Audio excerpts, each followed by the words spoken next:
तो hello everyone, आइए start करते हैं अगले क्वेश्चन से। तो 2.1 और 2.2 क्वेश्चन जो हमने कर लिया है पहली वीडियो में। अब क्वेश्चन नंबर 2.3 देखते हैं। ठीक है, हम बात कर रहे हैं structure of atom, class 11th chemistry की एक्सरसाइज की। ठीक है, माय नेम इज़ रविशंकर और इसको स्टार्ट करते हैं। तो how many neutron and proton are there in the following nuclei. Neutron और प्रोटॉन, मैं इलेक्ट्रॉन भी निकाल दूंगा। पहला देखो कार्बन 613 है, इसमें इलेक्ट्रॉन, प्रोटॉन और न्यूट्रॉन। देखो जो नीचे में ये होता है ना, इसको बोलते हैं एटॉमिक नंबर, और ये होता है आपका मास नंबर।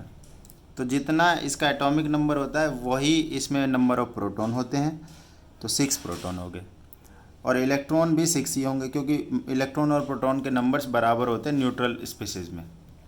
ठीक है, न्यूट्रॉन कैसे निकालते हैं? तो न्यूट्रॉन निकाला जाता है mass number minus number of proton.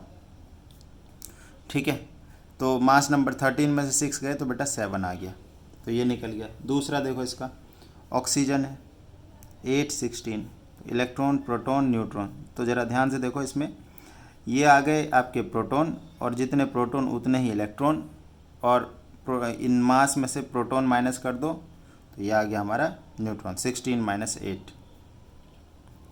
ठीक है, अच्छा इसके बाद देखते हैं मैग्नीशियम 12 24।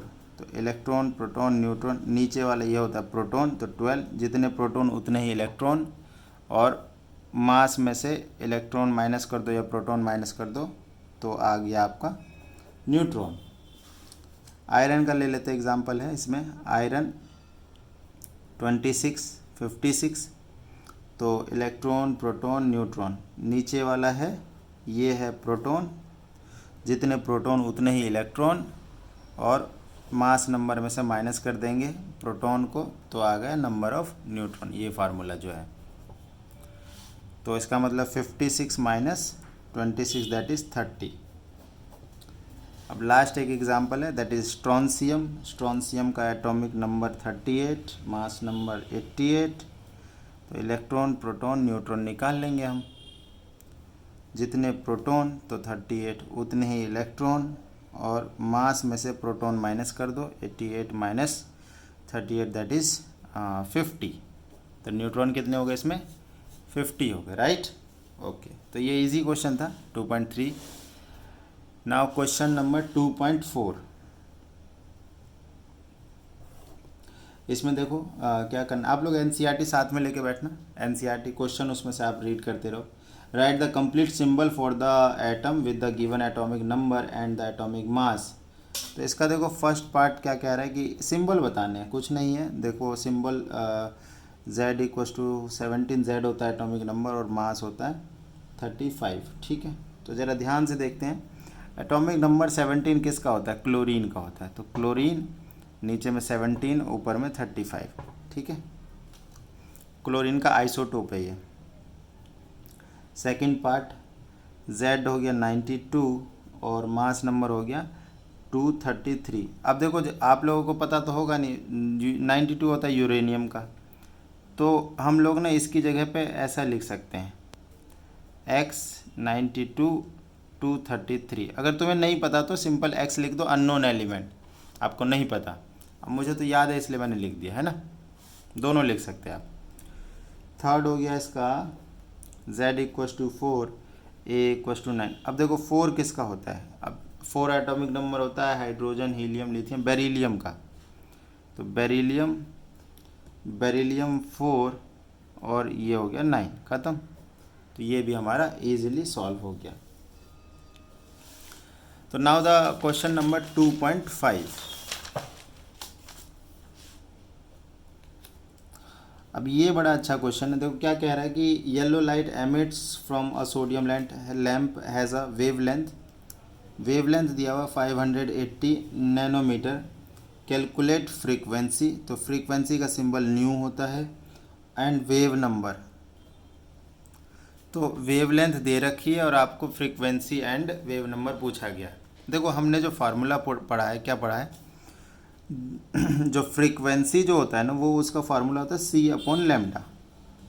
ठीक है, फ्रीक्वेंसी जो होता है वो क्या होता है? C/λ, और वेव नंबर जो होता है वो 1/λ होता है। चलिए दोनों करते हैं। तो पहले एक काम करते हैं, c/3 इंटू सी क्या है यहाँ पे ये होता है speed of light, speed of light, और स्पीड ऑफ लाइट की वैल्यू होती है 3 × 10⁸ मीटर पर सेकेंड बेटा, और ये हमें दे रखा है 580 नैनोमीटर, और नैनोमीटर को आप मीटर में कन्वर्ट करेंगे 10⁻⁹ से मल्टीप्लाई करके, ठीक है, 10⁻⁹ से मल्टीप्लाई करके। मीटर से मीटर कट जाएगा, पर सेकंड में आंसर आ जाएगा, पर सेकंड लिखो या हर्ट्ज लिखो एक ही बात है। तो देखते हैं 3/580 इंटू 10⁸ 8+9 पर सेकेंड और हर्ट्ज। तो 3/580 कितना हो जाएगा, इसको ज़रा चेक कर लेते हैं। ये तो 10⁻17 आ जाएगा आपका, तो इसको हम कैलकुलेटर की हेल्प से निकाल लेते हैं सिंपली। ये है हमारा 3 डिवाइडेड बाय में 580, 0.00517, तो ये आ गया बेटा 5.17 इंटू, अब डेसिमल को राइट में शिफ्ट कर रहे हैं तो ये 3 डेसिमल प्लेस शिफ्ट कर रहे हैं, तो पावर 3 जो है डाउन हो जाएगी, 14 हर्ट्ज। ये आ गया हमारा। आप जो है इसको सॉल्व करते समय कैलकुलेटर का यूज़ ना करो तो बेटर है, बिकॉज़ आपकी कैलकुलेशन अच्छी होती है उससे, ठीक है।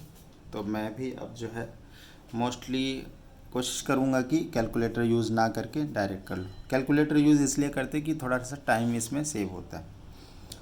ओके, फ्रीक्वेंसी निकाल ली, दैट इज़ फ्रीक्वेंसी नंबर, और ये जो है न्यू बार बना दिया, दिस इज़ वेव नंबर। तो वेव नंबर का फार्मूला है 1/λ, that means 1/580 into 10⁻⁹ metre inverse, ठीक है, क्योंकि मीटर की यूनिट ऊपर गई तो मीटर इन्वर्स।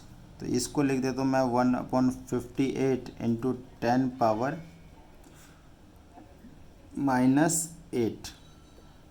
ठीक है। 10⁻⁸ ऊपर जाके 10⁻8 हो गया। 1/58 जरा डिवाइड कर लेते हैं, 0 1 0 और 1, तो ये आ जाएगा हमारा 6 7 पे जाएगा, 7 8 जा 56 और 7 35 40, हाँ। तो ये आ गया आपका 0.017, इसको सिंप्लीफाई करेंगे तो 1.7 इंटू 10⁻6 मीटर इन्वर्स, ठीक है। तो ये था आपका क्वेश्चन। हमें क्या दिया हुआ था, हमें वेवलेंथ दिया हुआ था, हमसे फ्रीक्वेंसी पूछा था और वेव नंबर पूछा था। तो सिंपली डायरेक्ट फार्मूला बेस्ड था, फार्मूला लगाया और हमने आंसर निकाल दिया, ठीक है।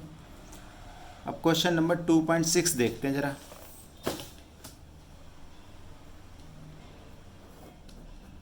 तो क्वेश्चन नंबर 2.6 कहता है find the energy of each of the photon, ठीक है। एनर्जी निकालना है फोटोन का। तो फर्स्ट पार्ट में हमें क्या दिया हुआ है, फ्रीक्वेंसी दिया हुआ है और एनर्जी निकालना है।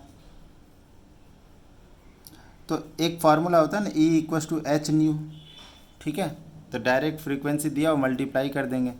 H क्या होता है, प्लैंक कांस्टेंट, इसकी वैल्यू कितनी होती है 6.62 इंटू 10⁻⁻³ जूल सेकेंड, और फ्रीक्वेंसी हमें दिया हुआ 3 इंटू 10⁻15 हर्ट्ज, मतलब पर सेकेंड से सेकेंड कट गया, आंसर आ जाएगा जूल में। तो 6.62 इंटू 3 कितना हो जाएगा, 6 3 6 18 1 3 19.86 इंटू 10⁻⁻34 प्लस 15, तो 19.86 10⁻⁻19 जूल, ठीक है। ये आ गया। सेकंड पार्ट इसमें क्या कह रहा है, देखो यहाँ पर वेवलेंथ दिया हुआ है। वेवलेंथ कितना है, 0.5 एंगस्ट्रॉम है बेटा। एंगस्ट्रॉम क्या होता है, 10⁻⁻10, तो 10⁻⁻10 मीटर। इसको सिंपल लिख लेंगे तो 5 इंटू 10⁻11 मीटर हो जाएगा। राइट में शिफ्ट करोगे तो पावर और डिक्रीज़ हो जाएगी। एनर्जी निकाल लेंगे तो E में अब H न्यू, अब न्यू क्या होता है, C/λ, तो HC/λ, ठीक है। इतना काम करते हैं पहले। तो 6.62 इंटू 10 पावर -34 इंटू में c क्या हो गया speed of light 3 into 10 power 8 metre पर सेकेंड, और नीचे में आ जाएगा 5 इंटू 10 पावर -11। तो अगेन 6.62 इंटू 3 आ गया 19.86 इंटू 10 पावर -34 प्लस 8 प्लस 11, नीचे से भी जाएगा ना, 34 प्लस 8 प्लस 11 डिवाइडेड बाय 5। तो ध्यान से देखेंगे ये आ जाएगा 19.86 अपॉन में 5 इंटू 10 पावर, ये आ जाएगा हमारा 26 -26 और फिर 11 ऐड कर देंगे और फिर से माइनस होगा तो 15 हो जाएगा बेटा, माइनस के 15। इसको डिवाइड कर देंगे तो ये आ गया 5 3 जा 15 और 4 5 9 जा 45 3 5 7 जा, तो इंटू 10 पावर -15। तो ये लगभग आया 4 इंटू 10 पावर -15 जूल। ठीक है, तो ये हमारा इसमें ये वाला क्वेश्चन भी ख़त्म होता है। आंसर आ गया हमारा 2.6 का। बिल्कुल अलग अलग दो केसेस दे रखे थे, एक में फ्रीक्वेंसी दिया हुआ था, एक में जो है वेवलेंथ आपको मेंशन था, और एनर्जी निकालनी थी फोटोन की। तो हमने फार्मूला पढ़ रखा E=hν और वो हमने लगा दिया। तो अब जो है हमारा 2.6 तक जो है वो ख़त्म हो गया। इससे आगे नेक्स्ट वीडियो में देखेंगे। Thank you so much.